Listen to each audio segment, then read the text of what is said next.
You are currently looking at a little experiment I've been working on for the past few months. It's basically an answer to the question, what happens if you turn the constellations in the sky into music, making each constellation play their own little melody.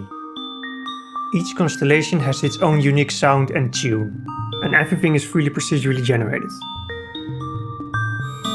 In this video, you and I will take a closer look at the mathematical algorithms behind all this.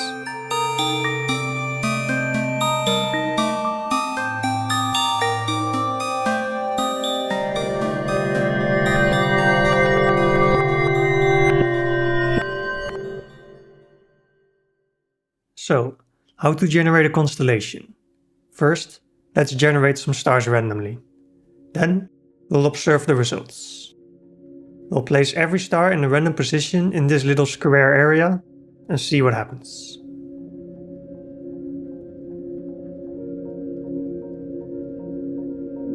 As you can see, this seems to work fine initially, but we can quickly see some problems. Look at these two stars, for example. They're way too close together. Also, there's a lot of empty unused space here. In other words, the stars are not evenly distributed. We can do better. Better idea? Enforce a minimum distance epsilon, which means the spacing between two stars is at least epsilon. We'll visualize epsilon using this teal-colored arrow and circle. The radius of the circle and the length of the arrow are both equal to epsilon. Now let's place the stars at epsilon distance away from each other. But every time we place a star, we'll pick a random direction. Let's run this for a bit and see what happens.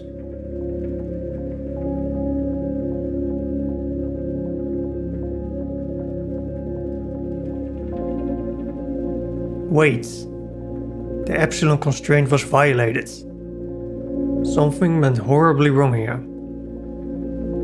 The distance d between the two stars is smaller than epsilon, so they're still too close.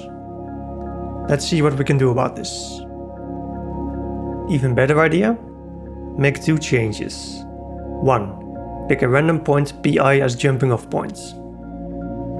This means, given the points we've placed so far, we could for example pick this one and call it pi.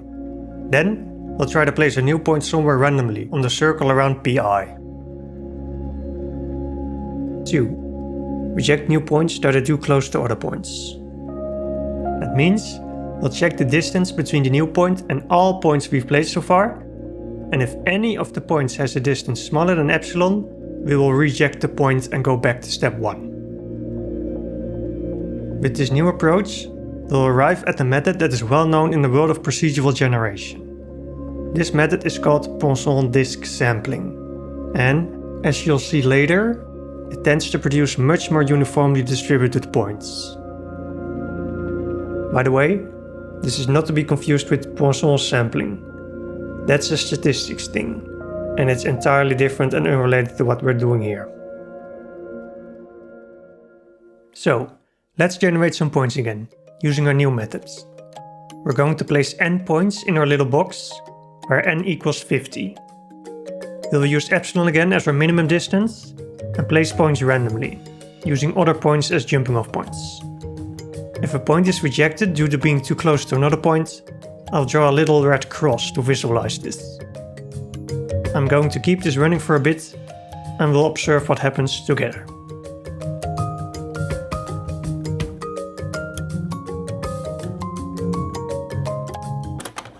Wait, what?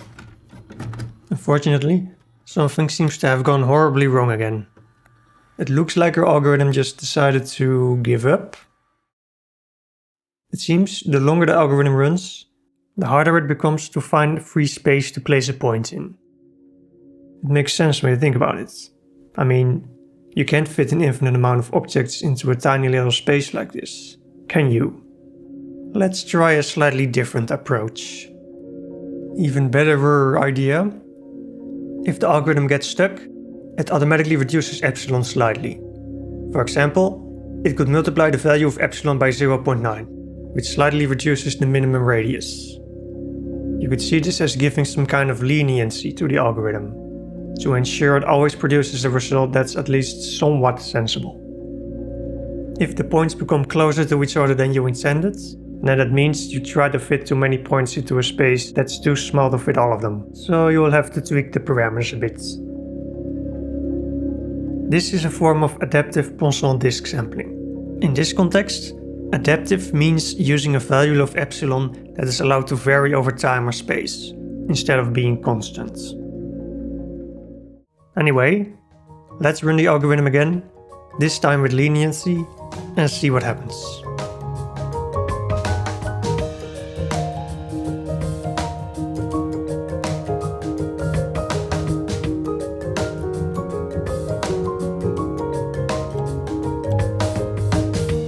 Looks like the algorithm got stuck. Notice how epsilon goes from 1 to 0.9. Now we'll continue with this new value of epsilon. Okay, it got stuck again, so epsilon now becomes 0.81. Notice how the green arrow shrinks a little every time we give leniency.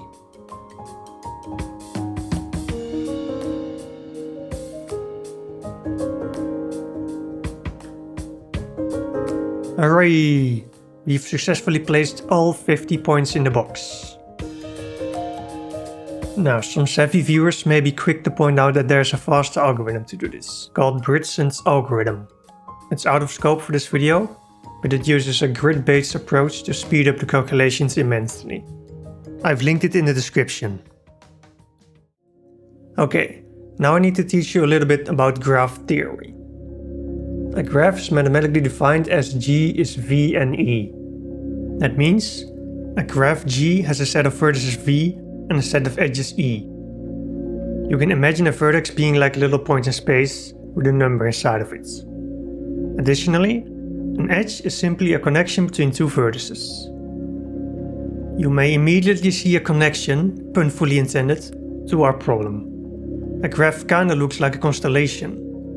You just have to replace every vertex with a star, align them in a certain way, and boom, you have a constellation. So, now we have a nicely spaced out field of stars, generated by the adaptive Poisson disk algorithm I showed you earlier. But how do we connect these stars together to form our constellations? How do we generate the edges between the vertices? Our first idea: connect every star to a random other star. Let's try it and observe the results.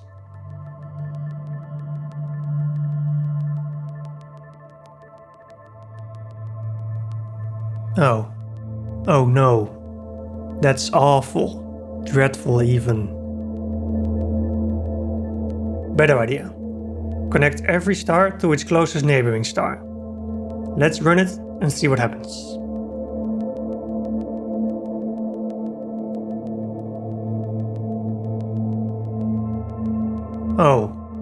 Oh damn.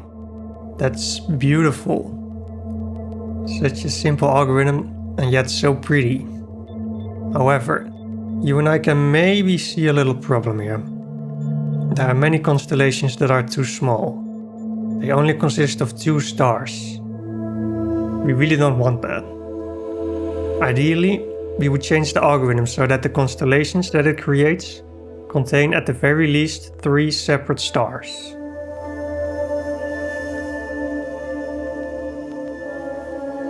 So, let's go back to the drawing board again. What if we increase the amount of connections per star? That seems like it could work, right?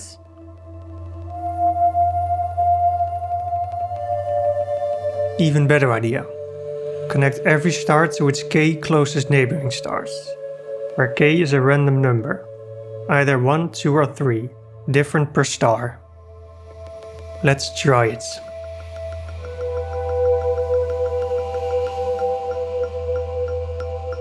That's even more beautiful. At first glance, this definitely seems like an improvement. Except, it's too big now. If you look closely, you can see that there's one massive constellation that spans the entire width of the screen. We want to find a way to cut it into smaller pieces somehow. even better idea, connect every star to its k closest neighboring stars with the same color. Although for this to work, we'll first have to make sure that the stars are clustered, which means stars share similar colors with the neighbors. Now that's a tongue twister. Anyway, we cluster the stars by randomly picking a subset as our cluster centers, and then assigning every star to the color of its closest cluster center, like you're seeing right now. So, now our stars are clustered, there is a hard limit on the size of every constellation. Let's start connecting them again.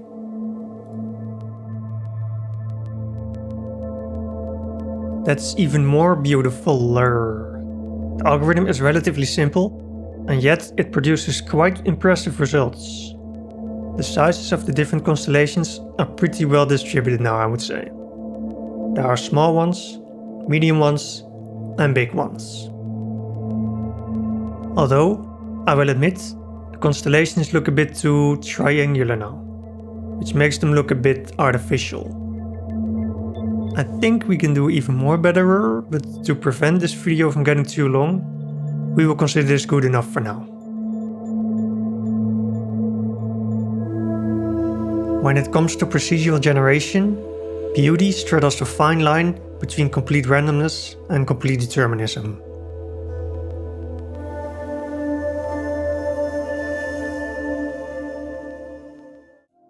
So, now I've generated a constellation. How do we turn it into a melody? We'll first assign a random note to every star, all picked from the same chords. In this example, we'll use the C major chord, because it's basically the hello world of music theory. Then, we'll walk along the graph, playing the notes as we come across them.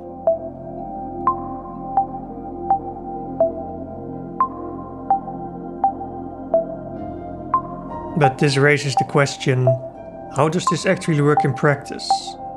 What does it mean to walk along a graph?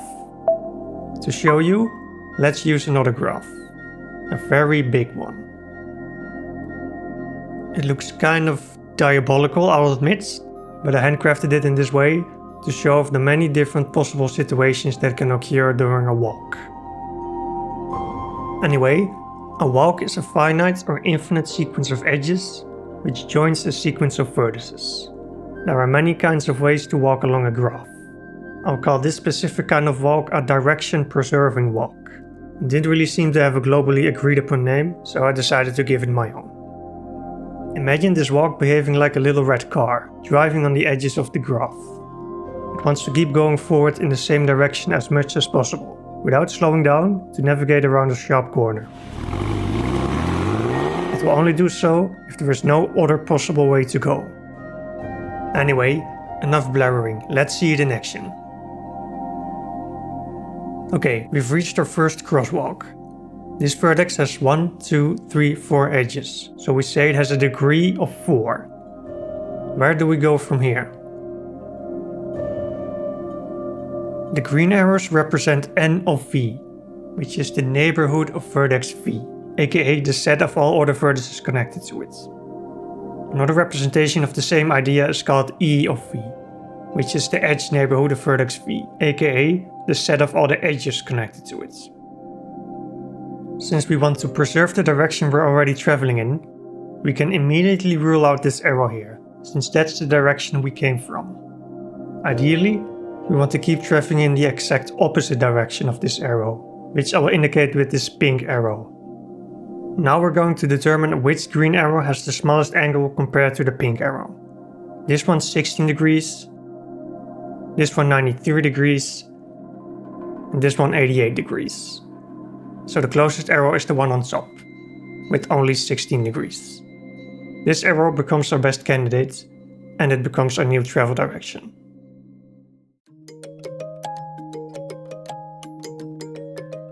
Now we reach another crosswalk, and we can apply the exact same algorithm again. Get the edge neighborhood of V, throw away the arrow that we just came from, measure the angle between all green arrows and the pink arrow, and use the one with the smallest angle as our new travel direction. That's all there is to it, really.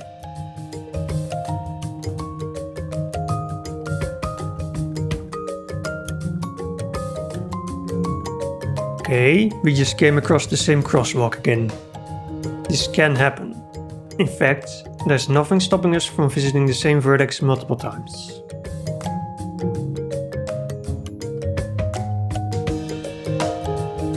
Now we can just keep walking along the graph, applying this algorithm every time we come across a vertex with a degree of 3 or higher. Also, I'm going to speed this up a little to prevent it from getting boring.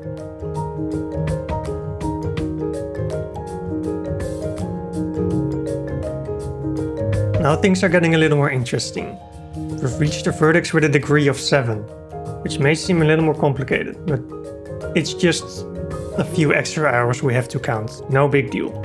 Note that in this case, we have 2 arrows with the exact same angle, 30 degrees. So we'll just pick a random one out of the 2.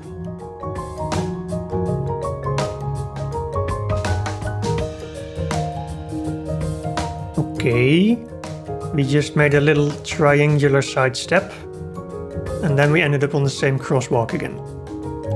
Interesting. We're almost nearing the end of the graph now.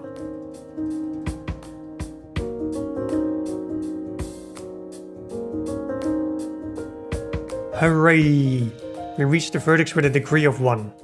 This means we've reached the end of the graph, so we can stop walking and finally sit down. To make this algorithm a little more formal, I've written it down in a more mathematical form. I'll give you about 5 seconds to pause the video if you want to read all of this. 3, 2, 1, push! Anyway, in our example, you could see we stopped walking at the end of the graph. However, this doesn't always have to be the case. For example, if the constellation happens to be shaped in a very specific way, the graph walk will keep looping into infinity. And hey, look, it's the infinity sign. Coincidence? Who knows? The rabbit hole goes way deeper than you think. Well, if you sticked all the way through, congratulations. You now know how this thing works. If you came here just for the background and mathematical explanations, you can leave now. The rest of the video is going to demonstrate me messing around with the program and vibing with the music. I found this specific constellation that harmonizes really well with the song you're hearing in the background. Enjoy the ride!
The program generates constellations based on a randomly generated seed. You can find it here, in this little text box on the top left. You can randomize it by pressing this button. If you found a C that sounds nice, be sure to leave a comment and share it with the rest of the world. If you want to try it out yourself, you can find the download link in the description.